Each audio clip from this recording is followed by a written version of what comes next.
seule cellule. Moi, je suis votre humble serviteur, Djibril Atako, ingénieur civil, docteur en sciences de l'ingénieur.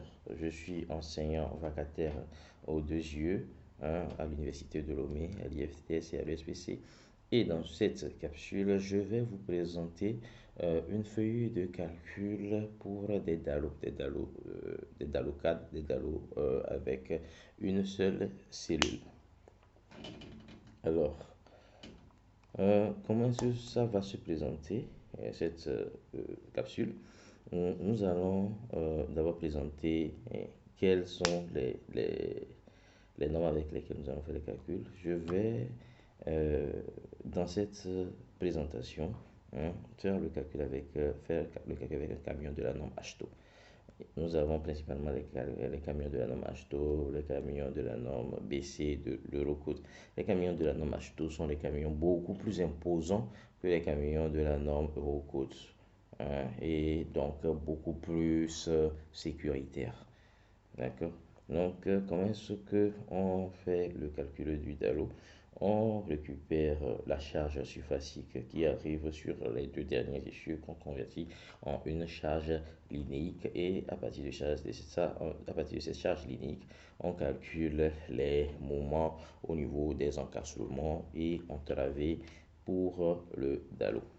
Alors, donc, comme je disais tout à l'heure, notre objectif sera le suivant. Nous allons optimiser le calcul des charges sur un DALO. En faisant quoi? On va transformer les pressions en kilopascal qui arrivent sur le DALO à partir du camion en des charges linéiques en kilonewton par mètre. Ensuite, nous allons appliquer des coefficients de sécurité suivant pour obtenir les charges de calcul et faire la vérification structurale pour voir si le DALO marche ou pas. Donc, pour ce qui est de la présentation de la feuille, trêve de blabla, nous allons aller directement sur la feuille pour parler de ces informations-là. Mais je vais vous présenter la différence ici entre les camions de la norme HTO et les camions de la norme Eurocode, les BC de la norme Eurocode. Les camions de la norme HTO sont des camions qui ont des essieux. Les essieux arrière sont des essieux de 145 kN. Contrairement à ceux de la norme BC de l'Eurocode, les camions BC de l'Eurocode qui sont avec des essieux de 120 kN. Comme je le disais tout à l'heure, faire des dimensionnements avec la norme HTO, c'est quand même faire des dimensionnements sécuritaires. Et c'est ces dimensionnements qui sont utiles, puisque si vous apprenez à faire ça, tout ce que vous voulez faire ici, vous pouvez faire ça aux États-Unis, vous pouvez faire ça en Australie, et ça sera validé. D'accord. Donc, je vais faire une trêve de blabla et aller directement sur la feuille Excel pour faire le calcul. Voilà comment se présente la feuille Excel. D'accord. Donc, nous avons d'abord une première partie en tête ici qui donne les titres. Vous pouvez modifier les titres, donner les informations comme vous voulez. La manière dont le DALO se présente, comme je le disais tout à l'heure, c'est un DALO avec une seule cellule H, la hauteur, B, la largeur, on a les épaisseurs du DALO, on a même une épaisseur de remblai au-dessus. Donc, pour ce qui est des données d'entrée, ici, il faut mettre les données d'entrée. Et il faut faire très attention aux unités. Ici, par exemple, pour le DALO, résistance caractérisée à la compression, 25 mégapascal. On va pas se mentir, hein. Moi je suis au Togo, et on sait à peu près comment est-ce que les DALO là sont fabriqués. Je vais mettre plutôt du 20 mégapascal. Ok, donc limite de l'acier des aciers, FY 400 mégapascal, on y va. Le béton, un béton de 25 kN par mètre cube, un sol avec un sol saturé de 18 kN par mètre cube, c'est bon. Donc la hauteur totale interne du DALO, nous allons faire un calcul avec un DALO d'une hauteur de, un DALO d'une hauteur de 2 mètres. 2 mètres de hauteur et 2 mètres de largeur. Pour ce qui est de l'épaisseur des parois, il y a 250 mm, je vais ramener ça peut-être à 200 mm, c'est-à-dire à des 20 cm, pourquoi pas, de 20 cm. Ça ne m'a pas l'air d'être des dalles aussi grands que ça. Donc il y a l'épaisseur de remblai aussi dont il faut tenir compte au-dessus. Par défaut, il y a une épaisseur de remblai de 1 mètre. Euh, donc je vais prendre plutôt 800 mm, ça fait 0,80 mètres. S'il y a des charges supplémentaires, il faudra les ajouter.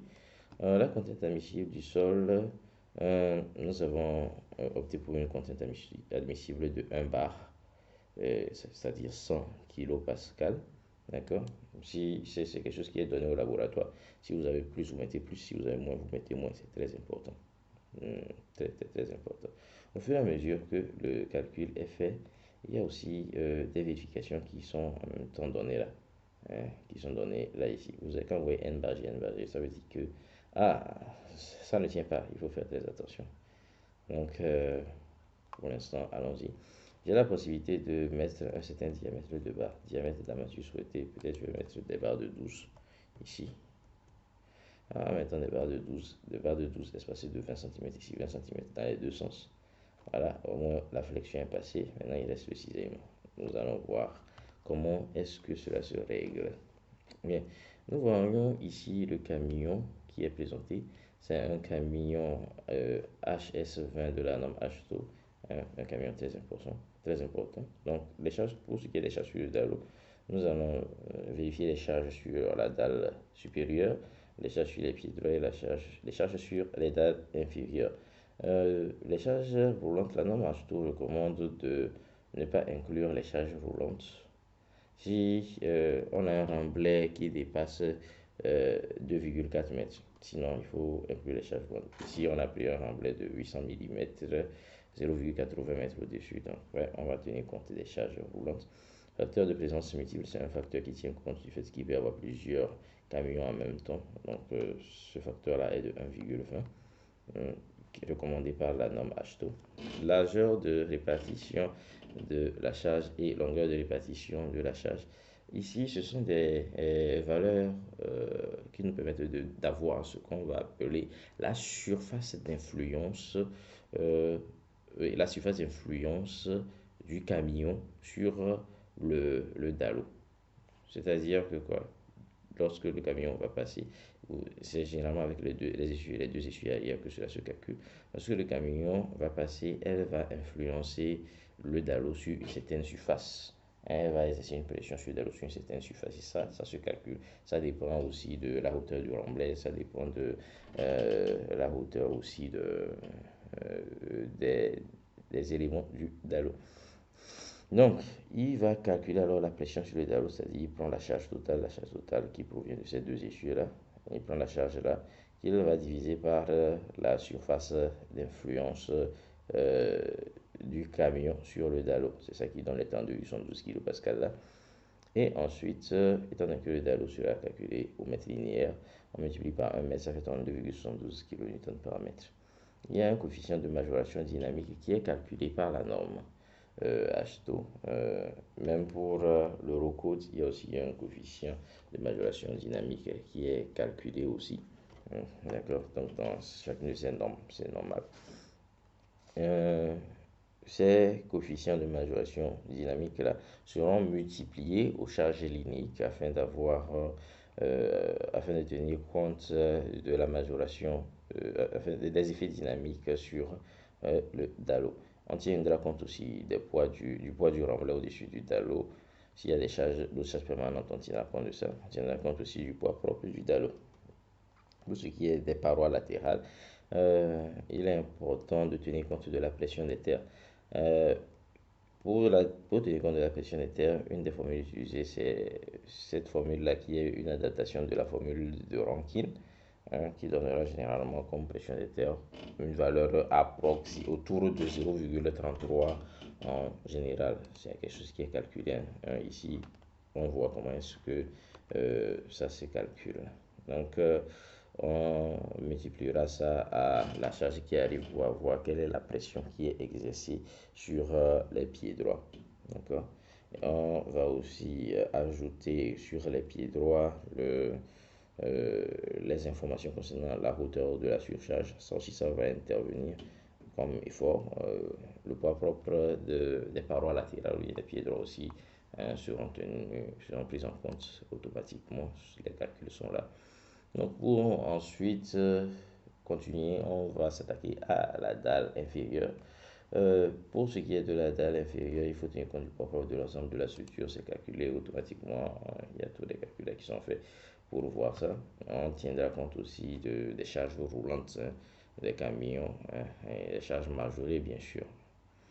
Ensuite, on viendra pondérer ces charges-là, hein, pour faire les calculs, pondérer à l'ELU ou à l'ELS. Suivant l'acheteau, généralement, on prend 1,25 pour le poids propre. Suivant le BC, suivant l'euro, c'est 1,35, 1,33 plutôt même. Bon, je vais prendre 1,35 ici, hein, d'accord. Euh, pour les charges dues à la pression éthère, 1,5. Pour les charges roulantes, 1,75. Tout ça, c'est des calculs qui sont faits dans la norme, hein, qui sont précis dans la norme, et les sections sont là. Donc, tout ça étant connu maintenant, on peut alors avoir le diagramme des charges qui s'applique sur le DALO, hein, et ça nous est présenté. Connaissant alors le diagramme des charges, on peut utiliser les méthodes de calcul de structure pour déterminer alors les moments au niveau des encastrements et les moments au milieu du DALO. Hein, toutes ces informations sont rassemblées dans le tableau ici. Et de ce tableau, alors, pour la dalle supérieure, les pieds droits, la dalle inférieure, euh, le logiciel nous calculera, nous fera sortir le diagramme des mouvements fléchissants, le diagramme des efforts tranchants aussi, hein, pour chacun de ces éléments. Alors, tout ça étant obtenu, nous allons ensuite, quand on connaît le diagramme des efforts tranchants, ça nous sera utile pour faire une vérification sur l'épaisseur, puisque l'épaisseur de ces éléments-là, c'est l'effort tranchant qui permet de vérifier l'épaisseur des éléments ici. On voit que on a des épaisseurs, on a des valeurs qui dépassent, des valeurs de calcul qui dépassent les valeurs admissibles, ce qui fait que au niveau du cisaillement, il y a des problèmes. Donc, si ça, quand ça ne marche pas comme ça, qu'est-ce qu'on fait? On va tout simplement aller peut-être augmenter un peu l'épaisseur du gravier, ou bien augmenter la qualité du béton. L'épaisseur des éléments, l'épaisseur des parois, ou bien la qualité du béton. Donc j'ai le choix. J'avais pris des 200. Des 200, je vais prendre plutôt des 250 cette fois-ci. 250 pour les parois latérales. Oui, 250 aussi pour là, 250 là aussi. Ok, effectivement, dès que j'ai pris 250 partout, des parois de 25 cm, les vérifications, tout est vérifié. Tout est vérifié. J'aurais aussi pu peut-être augmenter la résistance de mon béton pour voir, hein, ou bien pour ceux qui maîtrisent mieux, hein, il y a d'autres paramètres sur lesquels on peut jouer. D'accord. Donc maintenant c'est OK. Tout est OK ici concernant la vérification de l'épaisseur grâce à l'effort tranchant. Donc les moments obtenus seront utilisés pour calculer les moments, les sections d'acier. Donc grâce au moment, on a les sections d'acier qui sont présentées ici là. Par défaut, on avait pris des barres de 12 espacées de 20 cm. C'est ça que ça nous donne 1131 mm². C'est ce que ça nous donne. Donc les barres de 12 espacées de 20 cm tiennent bien, c'est bon. Et la pression sur le sol aussi est vérifiée. Donc on a une pression sur le sol de 84,25 kPa. Le laboratoire nous a donné un bar à l'ELS, donc c'est bon, donc c'est vérifié. Voilà, voilà. Donc ceci étant fait, on pourra passer maintenant au dessin des plans d'exécution. Voilà, la note de calcul, elle est prête. Donc, je vous remercie de m'avoir suivi jusqu'ici. Cette feuille de calcul est en vente grâce à notre partenaire Soft Learning. Nous avons pour ambition de vous fournir beaucoup plus de ces éléments-là pour vous aider à vous améliorer dans le génie civil. Encouragez-nous, payez les feuilles que nous vous présentons et nous vous en mettrons encore plein. Nous avons des centaines de feuilles que nous mettrons à votre disposition pour faire de vous de meilleurs ingénieurs. Merci de nous avoir suivis jusqu'ici et à très bientôt pour les prochaines capsules.